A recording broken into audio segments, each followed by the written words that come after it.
చేనేత కార్మికులకు స్వర్ణయుగం కల్పించాలన్న లక్ష్యంతో సీఎం చంద్రబాబు ఎనలేని కృషి చేస్తున్నారని బీసీ సంక్షేమ శాఖ మంత్రి ఎస్ సవిత తెలిపారు.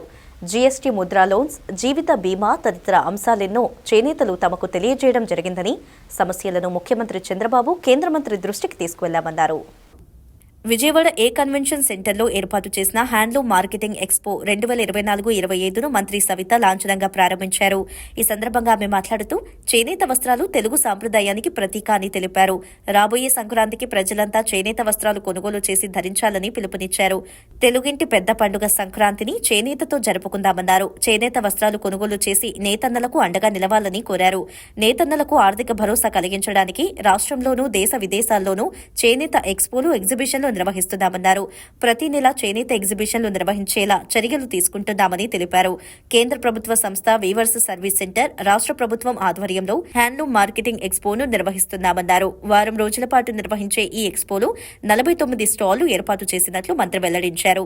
రాష్ట్రంతో పాటు తెలంగాణ, ఉత్తరప్రదేశ్, రాజస్థాన్, జార్ఖండ్, మహారాష్ట్ర, పశ్చిమ బెంగాల్, తమిళనాడు, మధ్యప్రదేశ్, జమ్మూ కాశ్మీర్, బీహార్కు చెందిన 49 మంది చేనేత కార్మికులు సొసైటీలు స్టాళ్లు ఏర్పాటు చేశాయన్నారు. ఇటీవల రాష్ట్రానికి వచ్చిన కేంద్ర చేనేత జౌళి శాఖ మంత్రి దృష్టికి రాష్ట్రంలో చేనేత కార్మికుల సమస్యలను తీసుకువెళ్లినట్లు వెల్లడించారు.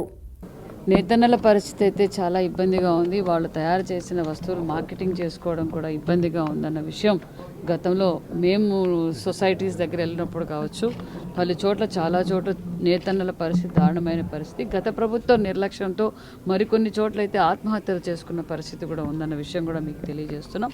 మరి మా ముఖ్యమంత్రి చంద్రబాబు నాయుడు గారు చేనేతలకు స్వర్ణయుగం మళ్ళీ రావాలి. 14-19లో ఏ విధంగా అయితే స్వర్ణయుగం ఉందో ఆ విధంగా మళ్ళీ స్వర్ణయుగం రావాలని ప్రతి చోట నెలకొక ఎగ్జిబిషన్స్ కూడా ఏర్పాటు చేస్తున్నాం.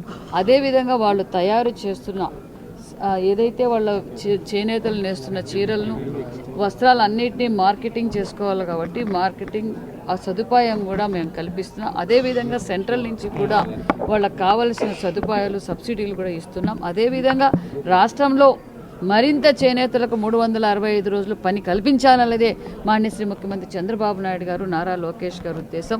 మరి లాస్ట్ వీక్ రోజు సెంట్రల్ మినిస్టర్ గారు వచ్చాం. మేము వెళ్ళి సెంట్రల్ మినిస్టర్ గారికి కూడా విషయాలన్నీ తెలియజేసాం. ఇక్కడ చేనేతలు పడుతున్న ఇబ్బందులు ఏంటి, ఇక్కడ మాకు సదుపాయాలు కావాలి, కొన్ని టెక్స్టైల్స్ పాలసీ కూడా మేము చెప్పాం. అదేవిధంగా నేతన్నలకు కొన్ని చోట్ల క్లస్టర్లు అడిగాం. ఆయన కూడా చాలా సానుకూలంగా స్పందించారు. ఎందుకంటే ఆంధ్రప్రదేశ్లో నేతన్నల పరిస్థితి బాగలేదు అన్న విషయాన్ని కూడా కేంద్ర మంత్రి గారికి, ముఖ్యమంత్రి గారి దృష్టికి కూడా తీసాం. కేంద్ర మంత్రి గారు కూడా 10 క్లస్టర్ల దాకా మనకు అనుమతులు కూడా ఇస్తున్నారు. అదేవిధంగా మరి ముద్రా లోన్స్ ద్వారా కావచ్చు, ఎన్ఎస్డిసి ద్వారా సబ్సిడీ కావచ్చు, చేనేతలు అందరూ అడుగుతుండేది జీఎస్టీ రీఎంబర్స్మెంట్ అడిగారు. జీఎస్టీ రీఎంబర్స్మెంట్ కూడా ముఖ్యమంత్రి గారి దృష్టికి, సెంట్రల్ మినిస్టర్ గారి దృష్టికి కూడా తీసుకెళ్ళాం. అదేవిధంగా నేతన్నలు హెల్త్ ఇన్సూరెన్స్ కూడా అడుగుతున్నారు. ఆ విషయం కూడా ముఖ్యమంత్రి గారి దృష్టికి పెట్టాం. థ్రెఫ్ట్ ఫండ్ కూడా బ్యాలెన్స్ ఉంది. మొన్నటి రోజున మన ముఖ్యమంత్రి గారు ప్రమాణ స్వీకారం చేసిన తర్వాత పెండింగ్ ఉన్న థ్రెఫ్ట్ ఫండ్ కూడా 5 కోట్ల రూపాయల నిధులు కూడా రిలీజ్ చేశారు. మిగతాది కూడా వాయిదాల ప్రకారం ఆ థ్రెఫ్ట్ ఫండ్ బ్యాలెన్స్ కూడా ఇవ్వబోతున్నాం అనే విషయాన్ని కూడా తెలియజేస్తూ